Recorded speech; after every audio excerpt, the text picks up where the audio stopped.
Hello, good afternoon. We're glad you could join us on today's edition of Nigeria Now, where we tend to look at various issues happening in Nigeria. Quite a number of it has actually been on the limelight, and we will just pick a few and discuss this afternoon. And we hope that you can as well drop your comment, drop your views regarding any of the matters. Of course, on morning we've been having interactions regarding what Reps is saying about putting a hold on the telecommunication tariff hike. We will recall that if you've been using some of this network, you observe that some of them already have started their kind of maybe increment or have actually changed either for calls or for even data. You notice that there have been a change.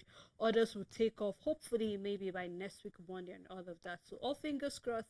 Let us see what the outcome of this entire telecommunication hike will be like for us. I am Stella Elisha. I'll do this program together with Rachel Tansi. Good afternoon, Rachel. Good afternoon, Sally. All right, already we've started a discussion. I think we already saw what reps have said, and I remember before the show in the morning, you were saying that you already noticed that already there have been a shift. Yes. Just a second or 2 seconds already, it's already taking effect, and I think that is for one of the popular. That's for MTN in particular, and then we know that Airtel and Globalcom have already given their own take. That soon they will actually make those changes already for MTN. It's not all for the calls they have already started, so hopefully even the amount you'll be paying for your data and all of that will actually change. So all fingers crossed, even though reps have said it should be on hold, but let us see what the outcome of this whole thing is going to be as it is presently already. And then now let's go straight to this topic, which is looking at what's happening regarding the CBN. Already there have been a change. We're going to see that they have actually ended the free withdrawals. Initially, you could actually walk to any ATM and actually make withdrawal, but I think that because of what happened during the December season, where certain ATMs were not dispensing, and then POS agents were really cashing out as a result of that. Initially, there was a time that 10,000 naira was 100 naira. But right now, that is not the case. I think 10,000 naira is like 150 or so, depending on even where you are making. That's for POS, where you're making those withdrawals. Where we're saying that starting from March, CBN have said that, you know what, no more free withdrawals when you're using an ATM that doesn't belong to you. And this will really going to affect customers a lot, because I can imagine what it was then and then what is going to be. We already made complaints about me. After making withdrawal, you say electronic transfer, 100 naira, 50 naira, 35 naira for transfers and all of that. And now we're going to see that for every 20,000 naira is going to be 100 naira. So depending on the machines you use. So I think this is where people have to start walking. Whatever distance you need to walk, you need to go there and make your withdrawal. But this is the change that I think the CBN have made after meeting for some of the monetary policies changes that need to be done, and this is one of the policies that they have put out there, and this is going to affect everybody regardless of the class you belong to. The question is, Sally, has it ever been free? Have withdrawing from another bank's ATM ever been free? And the answer is no. You see, the problem is that the banks are very cunning, but you see, that's not central bank's business, because in the end of the day, they have a policy that the banks need to follow, and then it's left for the banks to execute it. And I keep saying that at the end of the rope, we as consumers are the ones at the receiving end. And it has never been free. Why? Because based on central bank's policy, our ATMs are supposed to be giving us maximum of 20,000, meaning regardless of if you are banking with GT and you go to Access and you put in your card, you are supposed to have 20,000 naira dispensed to you. But we know that haven't been the case when it comes to our banks. I mean, we can use banks' names, for example, because it's what is achievable. Anybody can argue with. There are facts and proof of these transactions in the past. If I carry my GT card and go to Access Bank, for example, because I am not using an Access Bank ATM card, I'm only permitted to have 5,000 naira per transaction. So you see, it's already 4 times less than what the central bank policy is saying. And automatically, even if I go to withdraw 20,000 naira, whether I like it or not, I must conduct up to 4 transactions to be able to get that 20,000 naira. So by the time I'm on 15,000, Access Bank is taking 35 naira, which was the previous price from me. And then the fourth one, there's already 35,000. So we already see how cunning our banks are, how they decide to, go on, how they decide to carry out central bank's policy. And even up till today, 20,000 naira is not guaranteed at these ATMs. Now, it means that as consumers and bank customers, we need to tell the banks to reprogram their ATMs, that when I go there, when I eventually take the pains of finding my way to a GT Bank and I am at the ATM after that long queue, I should be able to get my 20,000. If I am making a transaction of 100,000, I should start seeing charges of 100. Okay, it should be free. But if I should go to Access Bank and I want to do a transaction of 100,000, I should start seeing charges of 100 naira when I am done with 60,000 and I have 2 more transactions to go to reach. Yeah, I think these are the kind of eye-opening that we need to now know as customers of these banks, regardless, because you know what, our banks will not always be close proximity to us. For instance, where I live, there is no guaranteed trust. For example, where I say there's no, apart from, there used to be Zenith Bank changed to Sterling Bank. There was one time ATMs from UBA. There are no longer such. So what do I do in cases like this? When there's an emergency, do I have to start traveling from south to north just to be able to? Exactly, I should be. So, but then when I know my right, then customers and consumers should be able to lay their complaints and say, you know what, this is central bank's policy. We have accepted it, not like we want to, but then in that case, regardless, your ATMs need to be reprogrammed back to how it used to be, that I should be able to access 20,000 naira for every maximum transaction that I want to do. This is the only way that we will be able to minimize the impact or the harshness of these policies on consumers. But by the time you go, even when it comes for bank card holders of the same bank, when they go, the ATMs will also only dispense 10,000 to them.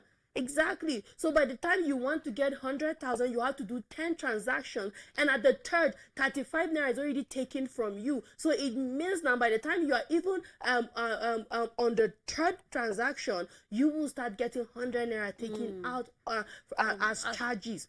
It's not acceptable. So more than anything, it's not just to say, okay, fine, the central bank is doing this. You also need to know where you stand and when the banks are not doing things appropriately, because this circular now and this policy has revealed to us that the banks have not also been fair to their customers. And even if you're not a customer, you are a consumer of their product, because you are using their ATM, and they have exploited us because they are supposed to make sure that I am able to get 20,000 naira dispensed to me at once at any ATM I choose to transact with, even if it is not my bank's ATM and all of that. So for Nigerians out there, this is what you should demand.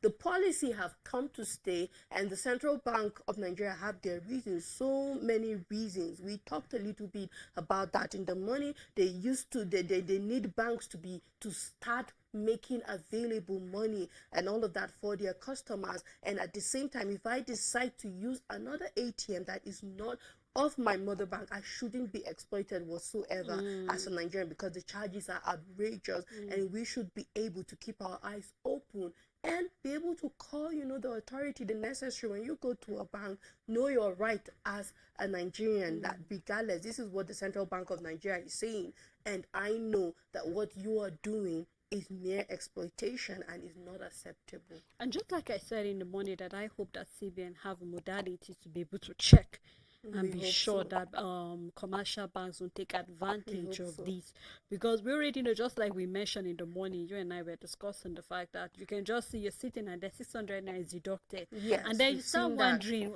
600 naira for what? Is it for electronic transfer? I clearly remember each time I make a withdrawal, I always have an issue and I'm complaining.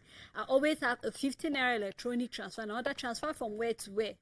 What did I transfer? I just made a withdrawal in my own mother bank ATM. So why am I having that deduction? And sometimes when you go to the bank, some of the explanations coming from the customer care can just weak you, and then you just realize that, you know what, I better just go with my normal activity rather than waiting to meet the customer care, and then the explanation is not even something that I will be satisfied with. Secondly, you mentioned proximity, and I hope that some of these banks are willing to make Yeah, more more ATM exactly. points, Yeah. because I cannot imagine spending about 500 naira just because I need to go to my mother bank. So that is why we see people who prefer just using the POS, because Yes. it's easier. And then when you calculate what you need to spend as transport fare compared to what the charges would be, say it's better I just pay 300 naira for 30,000 or for whatever amount I'm going Yes. to withdraw. So I hope that CBN, with all of the circular that they are making, also have a way of actually monitoring and making sure that, you know what, these banks don't take advantage, they don't extort their customers or their consumers who are consuming this. So I think from the next 2 weeks, 1st of March, everybody should be prepared. Yes. Everything seems to be rolling out in March. The telecom tariff hike is taking off in March. Every other thing is like taking off in March. So Yes. Nigerians need to tie their belt, because we need we are to. up for so many increases in every level. Yes. Now again, we're saying that there have been an issue regarding missing police assault rivalries, and it's been quite it has called for a cause of concern, because this is not something that even started 3 years or even 5 years. We're looking back as 2019. That was when this number of rivals were actually missing in the police custody. They were saying that the Senate summoned the IGP, and the IGP actually, you know, he was there, and then he actually apologized for not being present earlier. We will record there were certain people that the Senate said, if you do not make yourself present, you actually have to face legal actions regarding that, the likes of even the NNPCL and the rest of it.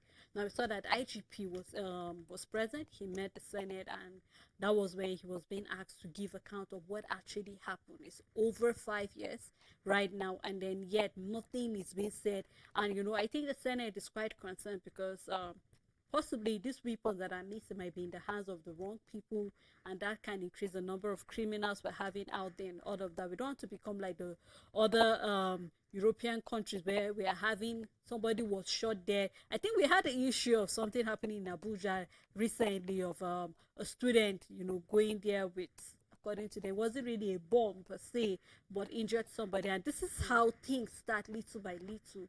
And I think this is really something that police commission need to take very seriously.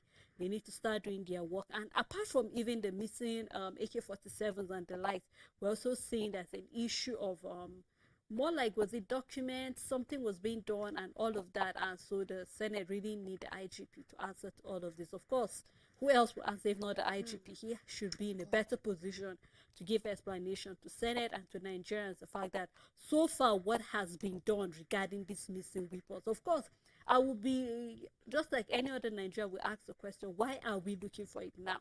Why didn't we start working on it since 2020, 2021, 2022, and we're in 2025? And that is when this whole thing was being presented to Senate. But I mean, it's better late than never. So I hope that the IGP is up and about with his men, looking into what can be done, and if there's a way they can trace it back, because we know these rifles have numbers. If there's a way they can retrieve it back, they should retrieve it back, so that it doesn't get into the wrong hands eventually. So like, there's no how these AK-47 assault rifles are in the right hands is impossible. We know that they're in the hands of criminals, bandits, herdsmen, terrorists. We know for sure that that is their destination, and we are looking at 3,907 empowered criminals with missing police weapons. And it sounds dangerous regardless of when this took place. We know that a gun is not something that you just use it for a short period of time. It's not a perishable good. It's not a perishable good. Meaning there are so many people that have died with the weapon that is supposed to have protected them, and it because it was in the wrong hand. Is looking at the time frame, Selem, and the wave upsurge in crime in Nigeria, it will be I will be in a position to say it might be very difficult to recover them. Why? Because whoever took those weapons has long reached its destination, for sure. And I don't know if the IGP can give any valid story or concrete reason to why it's missing. You can't even But have. it wasn't even during his tenure. Exactly. That this thing was And missing. even if it is, right, this is where I'm coming from. You can't and you don't have any concrete or valid reason to give in the first place, because it's not supposed to happen.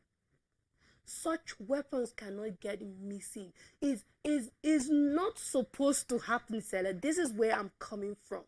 Now, it means that in our security agencies and forces, we are having the people protecting us selling weapons to criminals. Because the police don't sell guns to the army. Neither do they sell it to the Navy, or do they sell it to NSCDC. They don't interchange weapons among themselves. So there won't be a paper explanation. There won't be a reasonable explanation other than the corruptness in our system. It is the same absurd thing where someone will come out and say, you know what, our money was eaten and swallowed by monkeys and snakes. It's the same thing, but this time around it's for weapons, and we know what that means. We know what it means. We know it. It just shows the corrupt